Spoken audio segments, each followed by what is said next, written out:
यहाँ पाकिस्तान और ईरान जिन्हें बताया जाता है कि जी बड़ा ब्रदरली इस्लामिक कंट्री है, तो जी ईरान ने जो है वो पाकिस्तान के ऊपर सर्जिकल स्ट्राइक की है। और मुझे लगता है ना कि पाकिस्तान के पास कोई परमाणु बम नहीं, कोई न्यूक्लियर बम नहीं है। ये सिर्फ एक मिथ है, मार देंगे, कर देंगे, बम से उड़ा देंगे। जैसे कि ईरान ने ये जो पाकिस्तान में स्ट्राइक की थी, that was basically an Indian advice to Iran. Iran और पाकिस्तान के बीच माहौल बिल्कुल गर्म हो चुका है। ईरान ने जानकारी मिल रही है कि पाकिस्तानी सीमा में हमला कर दिया है। जी हाँ, और दूसरी तरफ देखने वालों को ये बताता चलूं, ये वही ईरान है जिसके बारे में हम ब्रदर कंट्री कहते हैं। कि वो कहते हैं कि जो वो रॉयटर और जो एपी है उन्होंने कहा है कि जैश ए अदल है ऑर्गेनाइजेशन, सुन्नी ऑर्गेनाइजेशन है जिनके ऊपर अटैक किया गया। अगर देखिए आ गई है कि वो बिल्कुल वही रास्ता उन्होंने इख्तियार कर लिया है कि जी किसी तरीके के साथ ये हुकूमत को चलने ना दिया जाए जो बनने जा रही है, और वो नहीं चल सकती आईएमएफ के एड के बगैर। उसके बावजूद ये ईरान ने ये जो स्टेप लिया, और आपको पता है कि इस वक्त बहुत से तज्जिए हो रहे हैं इंटरनेशनल मीडिया में कि पाकिस्तान में स्टेबिलिटी होगी कि नहीं होगी। और 24 घंटे में चीथड़े उड़ा दिए पाकिस्तान की सरकार की।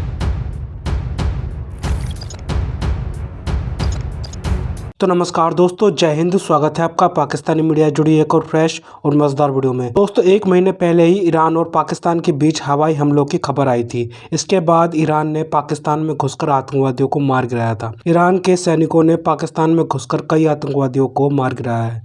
सरकारी मीडिया के हवाले से ईरान इंटरनेशनल इंग्लिश ने बताया कि ईरान के सैन्य बलों ने पाकिस्तानी क्षेत्र में जैश अल अदल के आतंकवादी ग्रुप कमांडर इस्माइल शाहबख्श और उसके कुछ साथियों को मार गिराया। अल अरेबिया न्यूज़ की रिपोर्ट के मुताबिक जैश अल अदल को ईरान ने आतंकवादी संगठन घोषित कर रखा है। इस आतंकवादी संगठन का गठन 2012 में किया गया था और ये एक सुन्नी आतंकवादी ग्रुप है जो ईरान के दक्षिण पूर्वी प्रांत सिस्तान बलूचिस्तान से संचालित होता है। इसी विषय पर पाकिस्तानी मीडिया का जोरदार रिएक्शन आया है। पाकिस्तानी मीडिया अपने डिबेट शोज में चर्चा कर रही है कि भारत के कहने पर ही ईरान ने सर्जिकल स्ट्राइक की है। तो दोस्तों, देखते हैं इस विषय पर पाकिस्तानी मीडिया और क्या बोल रही है अपने डिबेट शोज में, उनका कैसा रिएक्शन है इस टॉपिक पर। तो दोस्तों, ज़्यादा समय बर्बाद ना करते हुए हम शुरू करते हैं इस वेरी इंटरेस्टिंग और मज़ेदार वीडियो को। आप जल्दी से हमारे यूट्यूब चैनल को सब्सक्राइब कर दीजिएगा। कि ईरान ने पाकिस्तान के ऊपर अटैक किया, बहुत अफसोसनाक खबर है। अफसोसनाक खबर है, साथ ही साथ ये एक हैरान करने वाली भी खबर है कि ईरान मुस्लिम कंट्री, मुस्लिम ब्रदर कंट्री, मरने वाला भी मुसलमान, मारने वाला भी मुसलमान। जब ईरान के लोगों ने अटैक किया होगा तो उन्होंने भी डेफिनेटली मुसलमान है अल्लाहू अकबर बोला होगा। पाकिस्तान में बलोचिस्तान में जो लोग मरे हैं उस अटैक की वजह से, जिनकी जानें गई हैं, वो भी मरते वक्त अल्लाहू अकबर उन्होंने बोला होगा। तो मुझे बताइएगा इस सिचुएशन में एक तो अल्लाह किसके साथ होगा, मरने वाले के साथ होगा या मारने वाले के साथ होगा। दूसरी तरफ देखने वालों को ये बताता चलूं, ये वही ईरान है जिसके बारे में हम ब्रदर कंट्री कहते हैं। लेकिन जब पाकिस्तान ने चाइना के साथ मिलकर ग्वादर पोर्ट बनाया तो ईरान की हेल्प की इंडिया ने, और इंडिया ने ईरान के साथ मिलकर चाबहार पोर्ट बिल्कुल ग्वादर पोर्ट के सामने बनाया। ये वही ईरान है जिसे हम वैसे तो ये बात करते हैं पूरी दुनिया के मुसलमानों में यूनिटी है, मुस्लिम उम्मा है, ब्रदर मुस्लिम है, लेकिन ये वही ईरान है जिसपे जब सैंक्शंस लगी तो हम पाकिस्तानियों में, हमारी पाकिस्तान गवर्नमेंट में इतनी जुर्रत नहीं हुई कि हम उनसे ऑयल ले सकें। लेकिन इंडिया ने बहुत ज्यादा तादाद में ईरान से ऑयल लिया, उनके साथ ट्रेड की, ऑयल में ट्रेड की। ये वही ईरान है जिसमें जो इंडिया के साथ आज के दौर में ट्रेड करना चाह रहा है, रिलेशन बेहतर करना चाह रहा है। कुछ ही दिन पहले इंडिया के फॉरेन मिनिस्टर डॉक्टर जयशंकर ने ईरान का विजिट किया और आज ये खबर आ रही है या कल ये खबर आई कि ईरान ने अटैक किया। ये वही ईरान है। आंखें और कान और आप अपना दिमाग खोल के सुनो, पाकिस्तान से जो लोग मेरे भाई मुझे देख रहे हैं, ये वही ईरान है जिसने पाकिस्तान के ऊपर इंटरनेशनल कोर्ट में ये बोला है कि भाई अगर ईरान पाकिस्तान जो पाइपलाइन का मंसूबा है, जो अमेरिका के प्रेशर की वजह से पाकिस्तान पूरा नहीं कर रहा, अगर पाकिस्तान इस प्रोजेक्ट के ऊपर वर्क नहीं करेगा तो ईरान इंटरनेशनल कोर्ट में जाके पाकिस्तान को फाइन करेगा। ये वही ईरान है जिसके बारे में आज हम बात करेंगे कि एक साइड पे हम कहते हैं इंडिया के मुसलमानों पे जुल्म है, आज इंडिया के मुसलमान क्या देखते हैं, क्या सोचते हैं ईरान और पाकिस्तान के इस मामले के ऊपर, ईरान पाकिस्तान और अफगानिस्तान के इस मामले के ऊपर। नादिया जी क्या कहना चाहेंगी? मुसलमान ने मुसलमान को मार दिया तो अब तो हमारे पास मौका भी नहीं कि हम कह सकें कि ओहो ये तो यहूदियों की साजिश, ये तो हिंदुओं की साजिश। तथा अब ईरान की होश और नींद उड़ी है कि भाई अब सोना नहीं है, अब जागना है, अब जागना है। और किसको मारा है?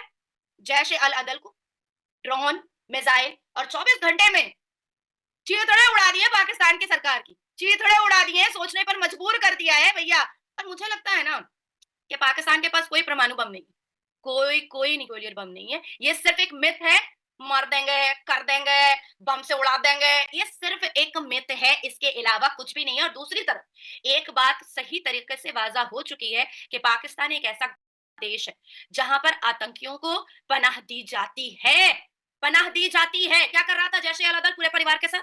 क्या कर रहा था पाकिस्तान में? कैसे मारा? मानो ईरान ने एयर स्ट्राइक किया, जैश अल अदल को तो मिलना नहीं चाहिए था ना, ड्रोन दिया भेजा गया, जैश अल अदल क्यों मिला? बीच में एक बात आ गई कि दाऊद इब्राहिम को किसी ने पॉइजन दे दिया, सच है झूठ है मुझे नहीं पता, लेकिन दाऊद इब्राहिम पाकिस्तान में है, इस बात की पुष्टि हो गई। उसामा बिन लादेन कहां से मिला था? मैं भी यही कहने वाला था। चलें, ये जो अभी जिसका ऑर्गेनाइजेशन का आपने नाम लिया या दाऊद का नाम लिया, चलें कुछ शक कुछ सच जो भी है, उसामा बिन लादेन का तो हम खुद मान गए ना कि वो एबटाबाद, मतलब उससे आगे तो कोई बात नहीं, और इंटरनेशनल लेवल पे टेररिस्ट डिक्लेयर है। और यूएन ने कितनी बार पूछा था पाकिस्तान से कि भाई उसामा बिन लादेन तुम्हारे पास है? नहीं।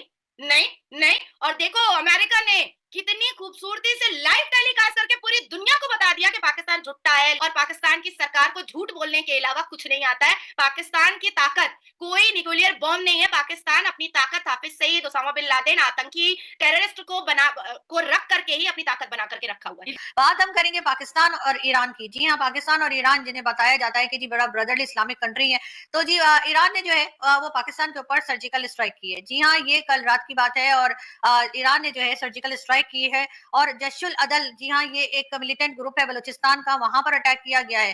साथ साथ फॉरेन ऑफिस की तरफ से ये बताया गया है कि जी जो प्रेस रिलीज आई है उसमें जी बहुत नाराजगी जाहिर की गई है ईरान के साथ कि ईरान ने ऐसा किया है। और इस बात के ऊपर जी कई पॉलिटिशियंस और कई जर्नलिस्ट और कई लोग जो है सोशल मीडिया के ऊपर जो बात कर रहे हैं, उनका कहना ये है कि पाकिस्तान को जो है मिसाइल का जवाब मिसाइल से देना चाहिए।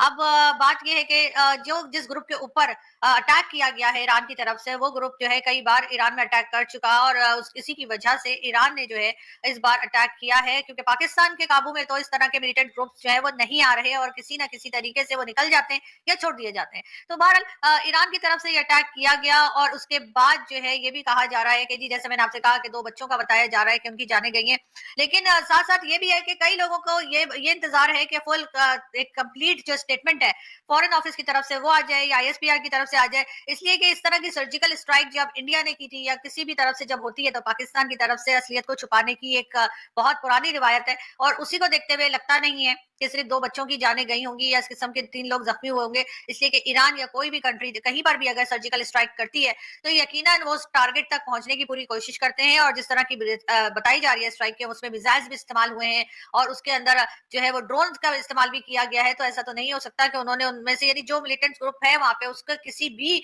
आदमी को कोई नुकसान ना पहुंचा हो और सिर्फ 2 बच्चों को नुकसान पहुंचा हो। लेकिन बहरहाल पाकिस्तान की तरफ से अभी फिलहाल यही स्टेटमेंट आया है।